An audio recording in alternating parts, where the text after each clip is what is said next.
Welcome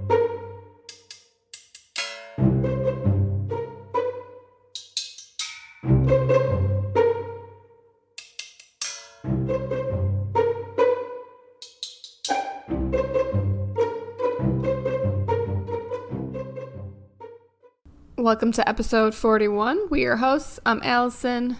I'm Edward. And do you notice anything different about me? You haven't said anything.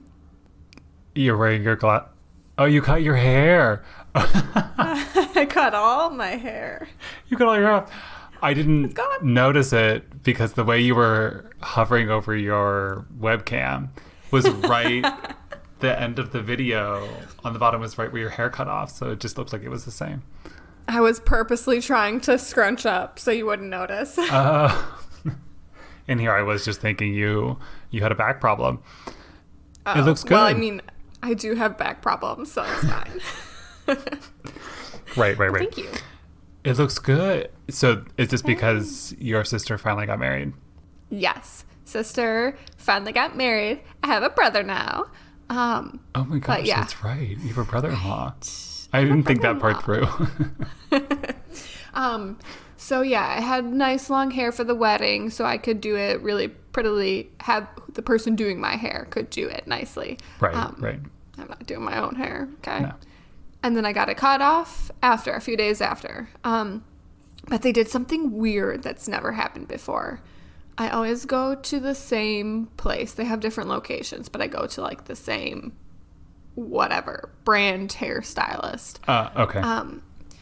The lady, she called it something weird that I've never heard of before, like a rough cut or something. She got the clippers out and she just clipped off, like was holding my hair in her hand and it took her forever to. She's like, your hair is so thick, and she's like going weed whacking it. Yeah, she's weed whacking it. I was like, this totally makes sense. Like, why would you wash all this hair that you're gonna throw away?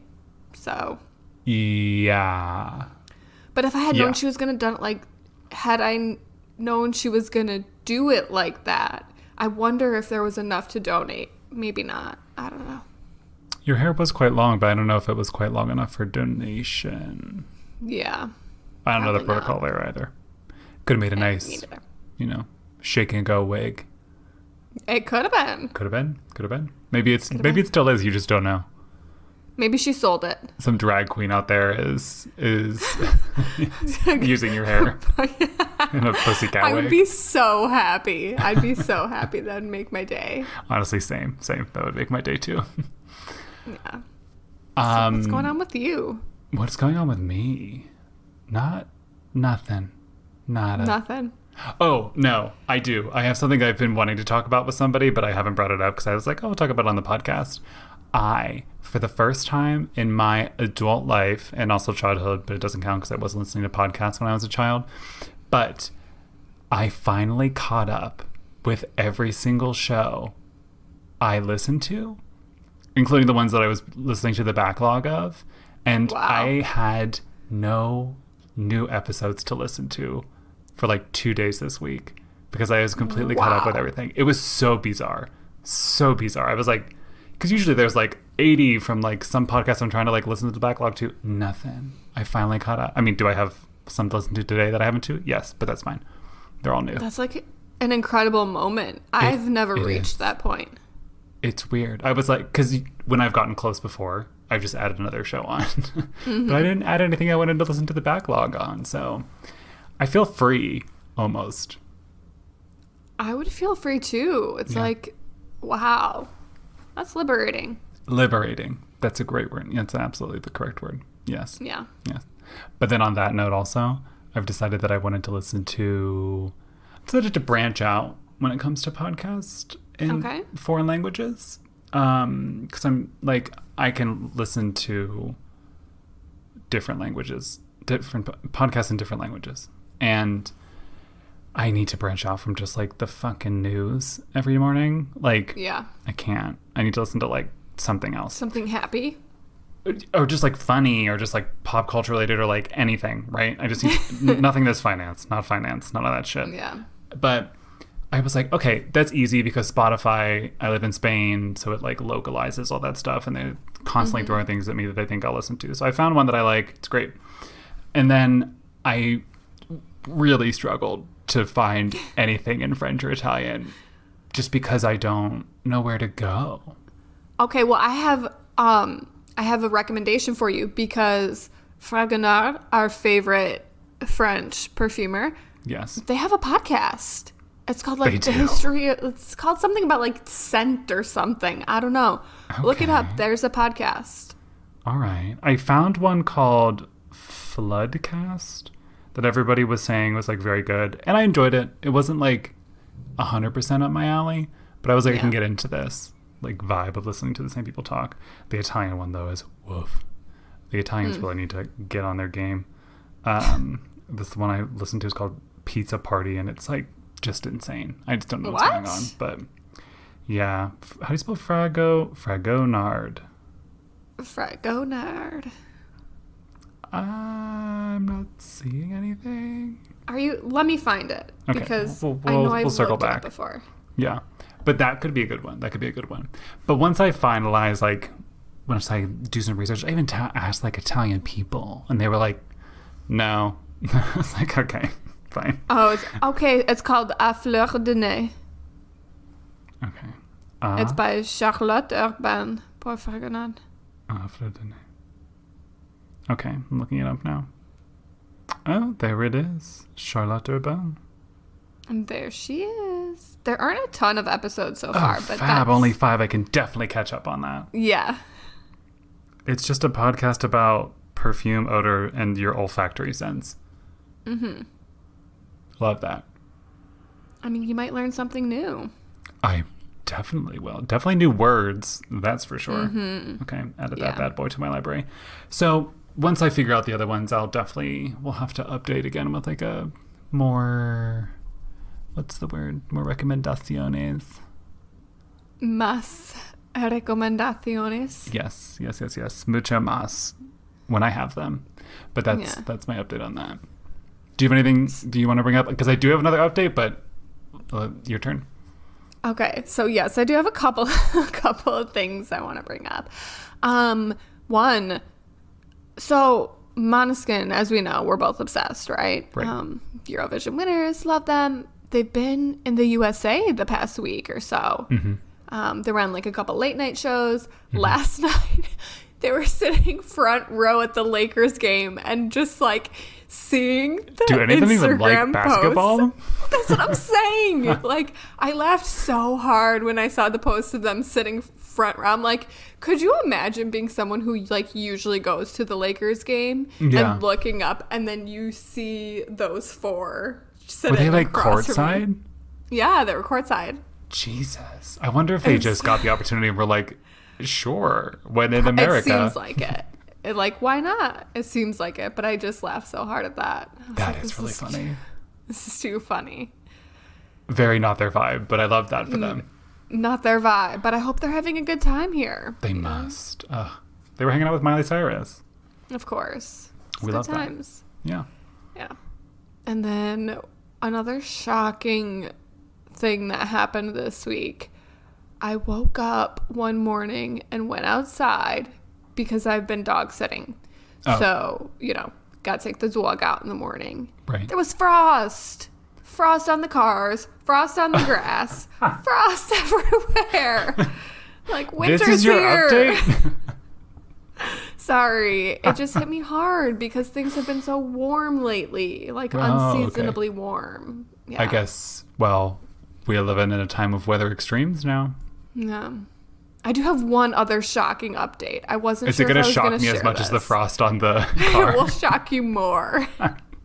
Okay. So we mentioned my sister finally got married. Oui. I was the maid of honor. Congratulations, Jackie. Yeah. And yes, brother-in-law. Congratulations, Alan. Alan, thank you. You're welcome. Mm-hmm. So I was the maid of honor, so of course I have to give a speech, right? Oh, yes. Oh, yes. Yes. So I have the speech written out and everything. It's like, it's ready to go. It's good.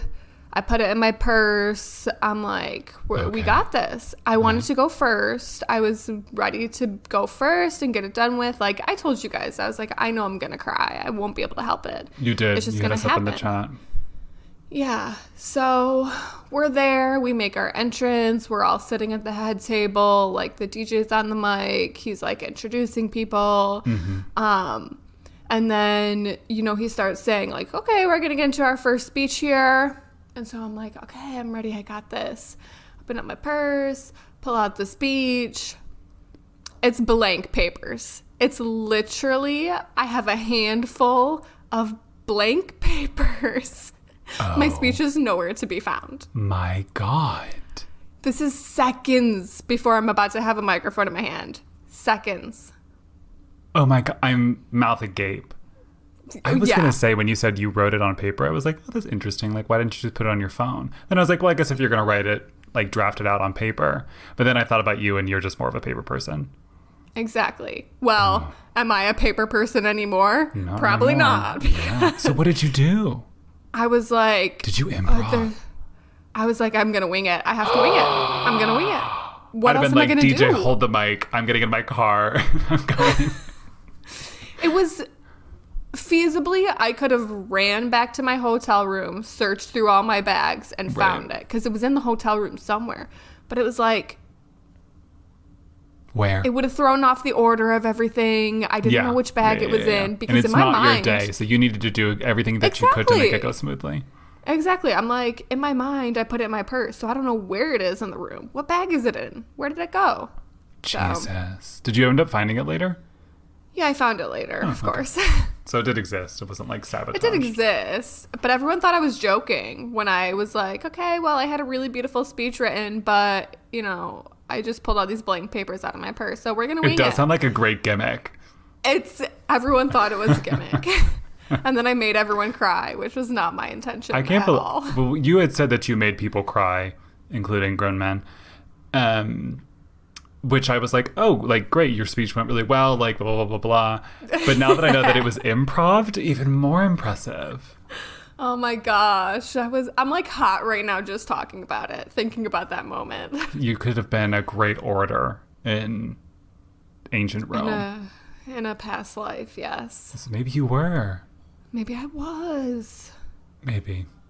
Maybe not, though, also. Maybe. We'll never know. Yeah, we'll never know. Okay, I have one last update that is going to knock your socks off. Wow. I had 3 VIP kid classes this week. Okay. One, I knew the kid lived in Malaysia, and I was like, yeah, of course, this is fine. Like, yeah, okay, cool. And the other 2 girls lived in China, so I don't really know how they booked my classes, but whatever, doesn't matter. The one girl, we'll call her Barbara. Okay.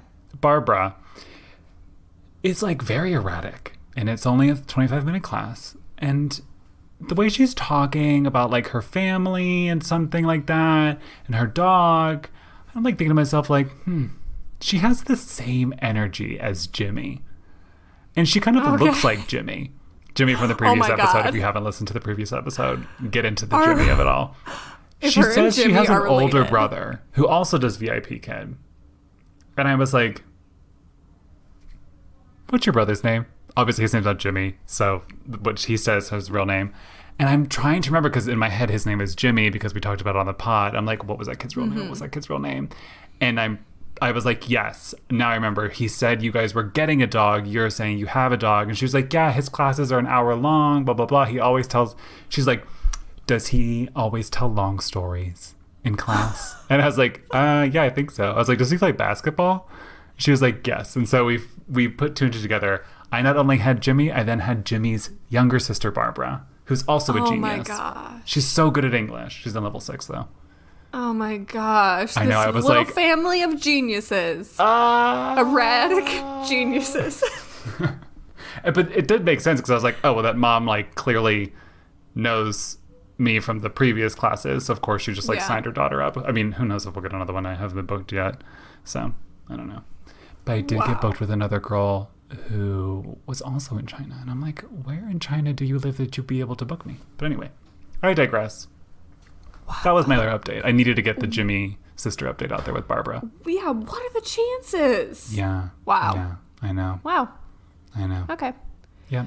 Well, on that note, let's take a little break and then we will come back with a message. Fabulous. Hey everyone, this is Alyson. We just wanted to check in and say thank you so much to everyone who has listened, engaged on our Instagram, sent in a message, checked out the blog. We really appreciate it. And we would absolutely love it if you could give us a call and leave us a message at 202-630-4509 or send us a message into our DMs on our Instagram, a message from, or you can send an email as well to amessagefrompod@gmail.com. We're looking forward to hearing from you. Okay, welcome back. We hope you enjoyed the break. As per usual, this week we have a message from Steffin. Steffin is a friend of my sister and my brother-in-law. I made him send us in a message. We love to hear it. We do love to hear it. Literally, we love to hear it. Yeah, we're about to love hearing this. Okay, are we ready? Oui. Hey, what's going on, Edward and Allie? This is Steffin Bader from Michigan. I have a question for you guys. As someone that is replanning a trip to Europe since my last one was canceled due to COVID, I'm interested in your input on 3 must-do things while in Europe that are touristy, and also 3 things that are must-do that most tourists wouldn't think of, but is still a must-see or do while in Europe. That's a good message. It's a very good message. I will say, when I was thinking this through, I was having a little bit of trouble because Europe is messy. Yes, and when I was like, oh, this is great when I first listened to it, and then I listened to it again, and I was like, all right, I gotta get my thoughts down. And then I was like, I don't even know how to tackle this because there are so many to-do things in so many different parts of Europe. Mm-hmm. But so I was like, I'm just gonna go with 3 must-do things that I've done. I did the same thing. We didn't discuss this beforehand, but I was like, yeah, there are so many incredible things you need to do. Obviously, many things on like the touristy list, but I'm just going to go with what I know. Yeah, exactly. And I just chose 3 random places because I was like, give you some varied options. I'm not sure where you're going, Steffin, but maybe you'll hit up one of these places and yes, in the grand scheme of things called exactly. Europa. So, yep. do you want to go first with your touristy things? Yes, I can go first with my touristy things. How about you do one, then I'll do one, then you do one, then I'll do one. Okay, this works. Yeah, okay, we'll cool. Ping pong. Sounds good. Okay, yeah. So, my first thing on my list is the Colosseum, obviously in Rome. Mm-hmm. Major touristy thing to do. And so the Sorry, I'm laughing just because, like, where else would it be? I don't know. Maybe funny. some people out there don't know the Colosseum is in Rome. That's true. That's true. I digress. We don't shame people. I was going to say we don't shame people for their lack of knowledge, but I'm sure I've done that before. We do. Anyway, back to the list. Colosseum. So usually I'm very anti-tour group and like, I don't know, they're not my vibe. I'm like, I don't want to go on a guided tour or anything. And I did not do that when I was in Rome.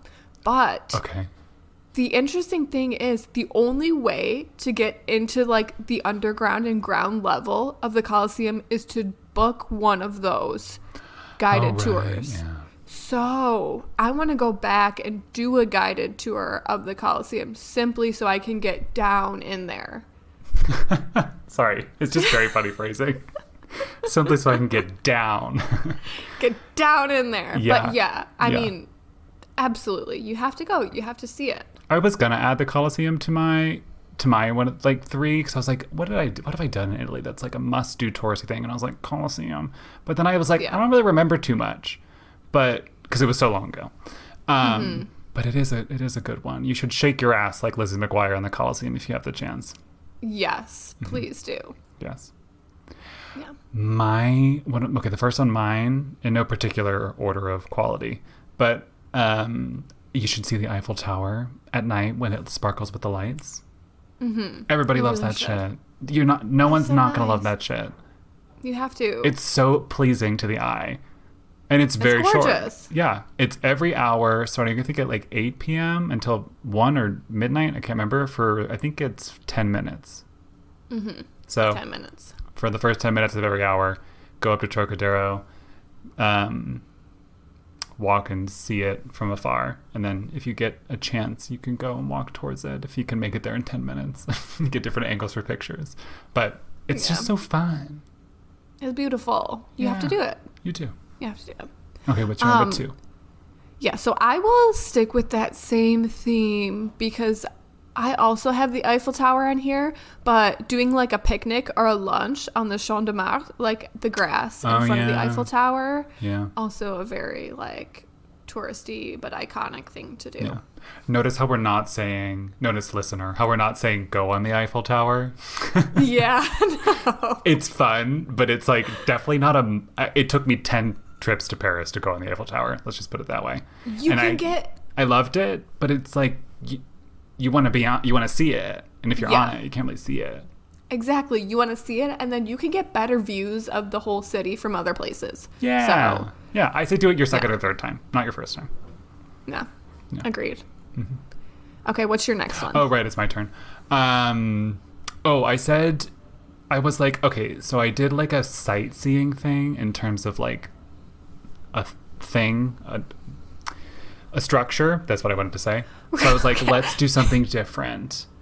Okay. And I went with art. So I said that you should definitely, if you're in Madrid, go see. I couldn't choose between the two, so I said the Prado and the Reina Sofia. So you can get some important art in your trip. See some Picasso, some massif Picassos, and you see some Picasso. Dark ass Goya stuff and the Meninas. So I think that's. I support this. Yes, I mean you did it. Yeah, I did this just a few months ago. This is true. I love that. And you notice, like, we don't have the Louvre on here. The first time I went to Paris, I didn't do the Louvre because it's so much. It's overwhelming. Yeah. It's like an intensely overwhelming experience. Yeah, so maybe really, save really that. Is. I haven't been for in another like time. 10 years. I should go back in. Yeah.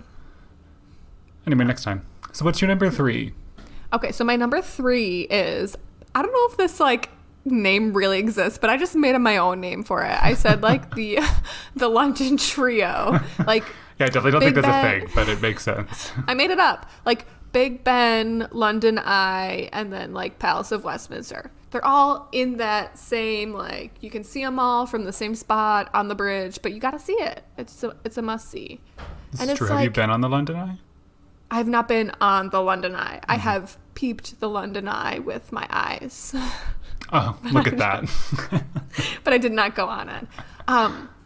But I feel like this is something that's so iconic, especially for Americans, because how many movies have you seen where these landmarks are like featured in the movie? Every single like British spy movie. Yeah, everyone. Yeah. Plus like Harry Potter. It's all of them. Yeah. Yes. Yeah, they're obviously incredibly iconic. Yeah. That is a musty. It's a musty. So then I went back for my third to sightseeing.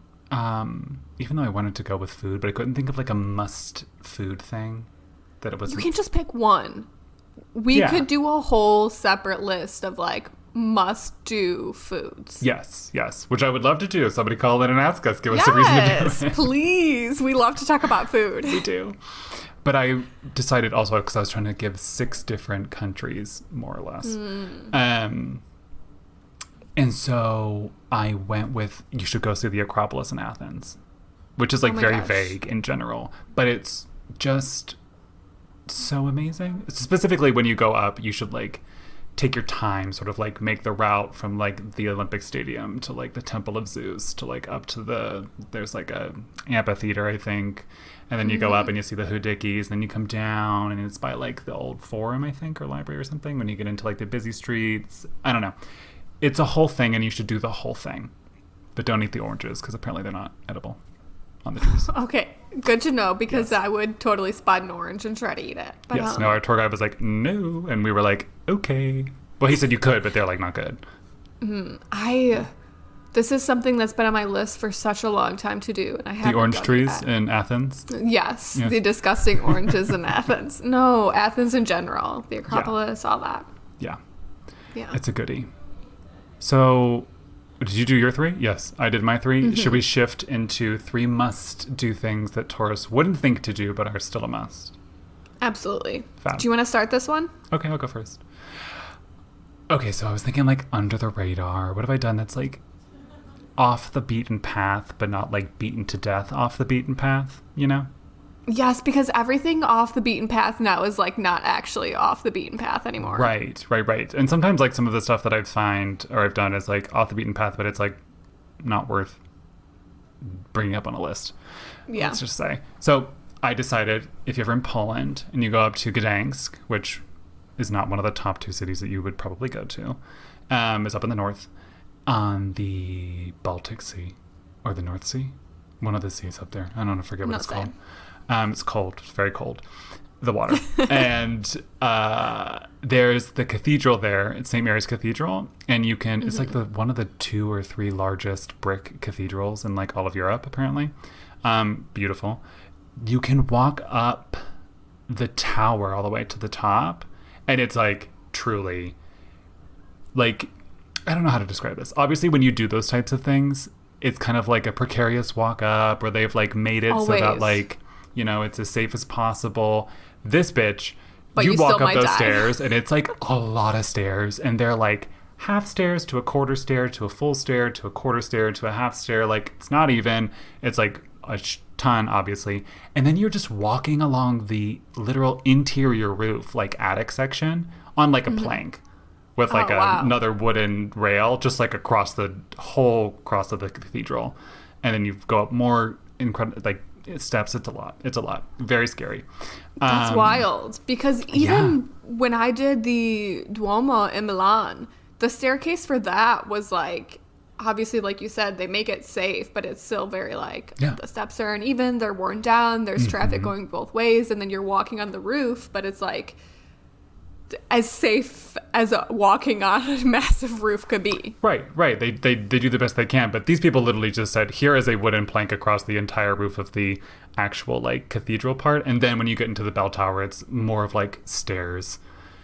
But even then, it was like there were tons of birds in it. It was like very like, woo, where am I? Anyway, the views from up top, absolutely beautiful, really beautiful. Because Gdańsk is like, I like to describe it as like cheap Amsterdam.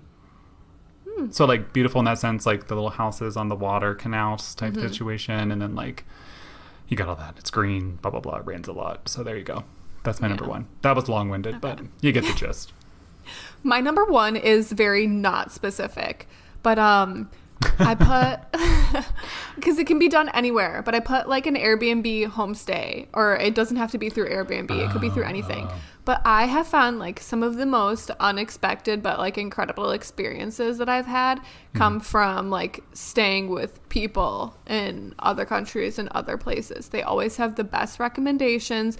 They can tell you what all the true under the radar places are wherever you're staying. Like they can actually tell you like what the locals really do, where they really eat, like what you actually must see. Yeah. So if you have the chance to stay with someone, or even, I don't know, find one of those places where you can like go to like someone who still owns their own farm or something, and you can go like spend a day with them and do sort of that type of experience. I feel like you'll get so many little like tips and advice that you would never be able to find elsewhere. It's a bit more meaningful, I guess, also too, right? Yeah. I think that's a good idea. I like that idea a lot. Some of the best, because I've definitely some of the best places I've like eaten at or like gotten a few hot tips on have always been from like hosts and things like that. Yeah, don't be afraid of a host. That's my tip. Yeah, true. My number 2, I went to food, and you should definitely, but I doubled up. We're back in France for me. If you are in Paris, you should go, I think it's in Montmartre. If you Yeah, it is. There's a restaurant where you can have like fondue, which I don't think Americans appreciate enough. Fondue not. is divine. You got to get a cheese and an oil fondue. So good. But you drink wine out of baby bottles. And it's like a very small restaurant place. It's very fun. Obviously I don't drink anymore, so like I just put like water in my baby bottle. But it was super fun and also very, very good. So I highly recommend doing that. That's like off the beaten path. Yeah. But probably still beaten a little bit. So, there you go. But it sounds good though. Mm-hmm. Okay, so my next under the radar. Oh my gosh, back in Paris again. Okay. Oh, we're staying in Paris. Didn't plan this, but it works. And this is also not so off the beaten path anymore. But Place des Vosges was like my favorite place in Paris. And I feel like I did some deep dives, like trying to find good, places to go and things to see before my first time in Paris. And you hadn't even been there before. No, I haven't been to Place des Vosges, no. When we went. It's very typical Paris, it's just like, it has the nice trees, it has the beautiful benches under the trees, there are fountains, plenty of places to like sit and relax in the grass, but it's a little bit, it's not so busy. It's incredibly quiet for being in the middle of the city. It's quiet, and the streets that kind of border it are not super busy either, so you're not getting like tons of foot traffic or anything. It's just really nice and calm.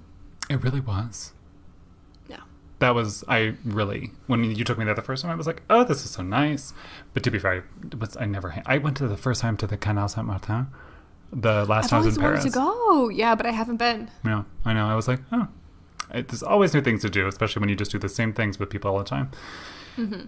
Okay, so I think my last one, switching it up to Italy, back to Italy. While au pairing one year in Turin, the family took us up to this like hill called Superga, which I think might also be the same name as that shoe brand. Yes, love the shoes. Yes, someone like sent that to me when I was living there as a reply to my Instagram story, and I was like, I don't know what that is, but that's when I found out about the shoes. I sent it to you. No. Well, maybe you did, but the person I remember being like, oh my gosh, else. Is that where they make the shoes? And you were like, what are you talking about? Oh, okay. I remember it being somebody else, but I don't doubt that you also did that. It was probably multiple people because the shoes are great. But anyway, back to the hill. Back to your story. So it's this hill that kind of you can see all of Turin if it's not like humid and smoggy, obviously. But the way you can get up, well, what we did is we drove up to the top, but you can take a funicular up or down to the town of Sassi. And so it's like a really old school type situation. It's very, very cool. I did it with like the kids, and the parents like drove down because they were like, we don't need to do this, and also it's expensive. And I was like, okay, thanks for paying. And there's like a cathedral or basilica up top, I think it's a basilica. Beautiful, really, really pretty. And yeah, I think it's very much off the beaten path. I don't think most people think to do it, especially when in Turin. Yeah.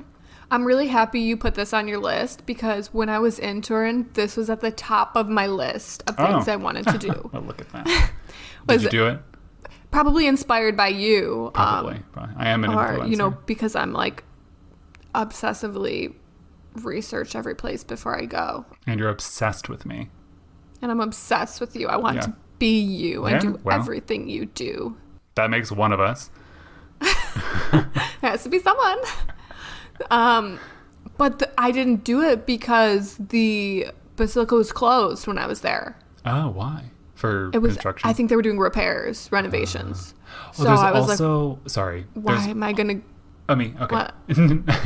No, there's also in the back, there's like a bit of a memorial to the Superga football team that passed away. The entire team passed away in a plane crash. I was going to say plane crash, right? Yeah. And so that's also there too. That reminded me of that. Sorry. Yeah, so I really wanted to do that, but I was like, I'll just do it another time when the basilica's open. Yeah. Sad. Yeah. So my... what's your last one? Hit me with my final under the radar one is another deep dive. So in France, in France, there's this like small town like in the hills right on the border of France and Italy called Lucerne. You have to drive to get there. Okay. There's no like public transportation that's going to take you there. But in the winter, like December, January, this is a thing kind of like all over, really, I guess I would say like Catholic, or maybe it's more than just Catholic countries, but whatever. So they do this thing called crèche. So it's like little nativity scenes. And they put them like all over the village and town. So like you go to this town, you like walk through the streets, and like people will have them in their windows or set up on like stairs outside of their houses, like all the businesses, like the city hall and everything. They have them set up like, and they're beautiful. And the thing is, like, this is one of the towns where they actually make all the figurines, so that they're like hand carved and painted figurines, and they're set up in these nativity scenes. Okay. And then obviously, because it's such like a popular thing to walk around and see them during like December, January, they'll have people outside making like fresh hot soca. So like, you know what soca is, right? It's like a southeastern France like specialty. It's like a super thin chickpea pancake type thing. Yeah, it's like a niçoise thing, right? Yeah, it's a niçoise thing. So they'll have like that out. You can get like hot chocolate and stuff. And I'm not a religious person, but this was like one of the best experiences I had when I was in France. And I wouldn't have known about it if one of the teachers that I was working with didn't invite me and my family to go with him and see this. Right, right. So I think it's something it's a good experience. It's something it's something you can enjoy, even if you're not like, okay, if you're sitting here thinking like, nativity scenes aren't really my thing. I think it's still an experience that everyone can really enjoy. Yeah, for sure. Seasonal, but nevertheless. Nevertheless, a good find. Yes. All right. I think that about sums it up for us. It does. Well, I think that was great. It was a great list. So varied. It was. If you have a lot of money, you should only do this list and just travel from place to place to do these specific things. Yes. Oh my gosh. This is like a message from Itinerary. Yes. For the rich only. Trademark, a message from. Yeah. Just we say for the rich, but like, aside from the fact that you'd be bouncing from country to country, all this other, like, you can do all this stuff for free pretty much. Oh yeah, most of it's very, very cheap. Yes. Mm-hmm. Yes. Now the only problem would be getting to each of these places in one. The airfare, train tickets to get to all these places. Yeah. Car rental situations like that. Mm-hmm. Yeah, for sure. Yeah. Well, I think on the blog, we're going to do a bit of a roundup of our recs with some links and stuff, so everybody can check that out at amfpod.com. And you should also check us out on A Message From. Thank you to Steffin for sending in the message. He'll get a postcard. You can get a postcard by sending in a message to, if you live in the U.S., you can call it 202-630-4509. Or if you live outside of the U.S. or you just feel like writing in, you can do that to amessagefrompod@gmail.com. Rate and review us 5 stars on Apple Podcasts. We'll be super, super grateful. And we'll read it on the pod, like the one we got from Fat Bert with 2 T's at the end, which is Rob, who was previously sent us in a message. And he said, "Love from Canada. This is a fantastic ongoing convo on youth. Are our 30s youthful anymore? Love and friendship. Short, sharp, and sweet. Highly recommend." I don't know when we talk about love, except for like our love of travel and food but yes, and youth. I'm the only one who's youthful on this podcast. You're the only one who's youthful, but I am sharp. Thank you. This is true. You're sharp and shorter than me, technically. Shorter than you, but not short. No, not by female standards. Correct. Okay, all right, we're done. Goodbye. Moving on. Bye.